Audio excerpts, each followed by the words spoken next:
नमस्कार दोस्तों।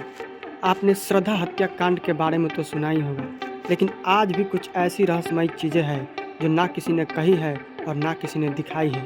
तो स्वागत है हमारे YouTube channel mysterious case out पर। तो चलिए शुरू करते हैं। श्रद्धा वॉकर हत्याकांड, प्यार का वो खौफनाक सपना जो बन गया कोहराम। प्यार को दुनिया का सबसे खूबसूरत एहसास कहा जाता है, लेकिन जब यही एहसास एक डरावने सपने में बदल जाए तो उसकी तबाही का अंदाजा लगाना मुश्किल होता है। 27 साल की श्रद्धा वॉकर की कहानी ऐसी ही है। एक युवती जो अपने सपनों को पूरा करने दिल्ली आई, लेकिन उसकी जिंदगी का अंत हुआ एक ऐसे व्यक्ति के हाथों जिससे उसे प्यार था।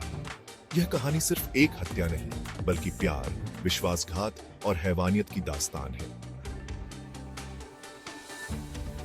2018 में मुंबई के एक कॉल सेंटर में काम करने वाली श्रद्धा की मुलाकात आफताब पूनावाला से डेटिंग ऐप बम्बल पर हुई। धीरे धीरे दोस्ती प्यार में बदल गई। श्रद्धा जो हिंदू परिवार से थी और आफताब जो मुस्लिम था, दोनों के इस रिश्ते को उसके माता पिता ने मंजूर नहीं किया। 2016 से अलग रह रहे श्रद्धा के माता पिता के विरोध के बावजूद वह 2019 में आफताब के साथ रहने लगी और परिवार से कट गई। लेकिन 2021 में उसकी मां की मृत्यु ने उसे झकझोर दिया। श्रद्धा को एहसास हुआ कि उसने परिवार से दूरी बनाकर गलती की। उसने पिता से फिर से बातचीत शुरू की और जीवन में नई शुरुआत का फैसला किया।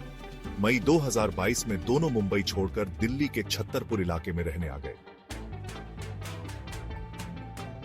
दिल्ली आने के बाद श्रद्धा रोज अपने पिता विकास वॉकर को फोन करती थी, लेकिन 22 मई 2022 के बाद अचानक उसका फोन बंद हो गया। विकास ने आफताब से संपर्क करने की कोशिश की, लेकिन वह भी गायब था। चिंतित पिता ने मुंबई पुलिस में गुमशुदगी की रिपोर्ट दर्ज कराई। केस दिल्ली पुलिस को ट्रांसफर हुआ और यहीं से शुरू हुई एक ऐसी जांच जिसने सबके रोंगटे खड़े कर दिए। पड़ोसियों ने बताया कि आखिरी बार श्रद्धा को मई के अंत में देखा गया था। आफताब के घर की तलाशी में फ्रिज से मिले मांस के टुकड़े, फॉरेंसिक जांच में इंसानी अंग निकले। छत्तरपुर के जंगलों में खोजबीन की गई तो मिले 35 शव के टुकड़े, लेकिन सिर गायब था। डीएनए टेस्ट से पुष्टि हुई कि ये अंग श्रद्धा के थे।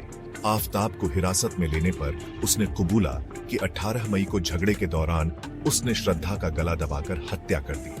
फिर उसने बेरहमी से शव को आरी से 35 टुकड़े किए और उन्हें फ्रिज में रखा और 18 दिनों तक रात को 2 बजे जंगल में अलग अलग जगह फेंकता रहा।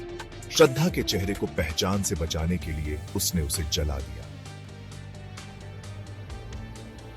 12 नवंबर 2022 को आफताब को गिरफ्तार कर तिहाड़ जेल भेजा गया। केस अभी कोर्ट में चल रहा है। श्रद्धा के पिता न्याय की उम्मीद लिए संघर्ष कर रहे हैं, जबकि यह मामला प्रेम के नाम पर हिंसा और साइकोपैथिक अपराधों की भयावहता को उजागर करता है। श्रद्धा की त्रासदी सिर्फ एक हत्या नहीं, बल्कि उन लाखों लड़कियों के लिए चेतावनी है जो प्यार के नाम पर गलत हाथों में खुद को सौंप देती है। यह केस यह भी दिखाता है कि कैसे डिजिटल दुनिया में लव जिहाद और टॉक्सिक रिश्तों के खतरे बढ़ रहे हैं। श्रद्धा की आवाज अब सिर्फ एक फाइल में दर्ज है, लेकिन उसकी कहानी हमें यह सवाल करने को मजबूर करती है, प्यार की अंधी दुनिया में कब तक चुप रहेंगे हम।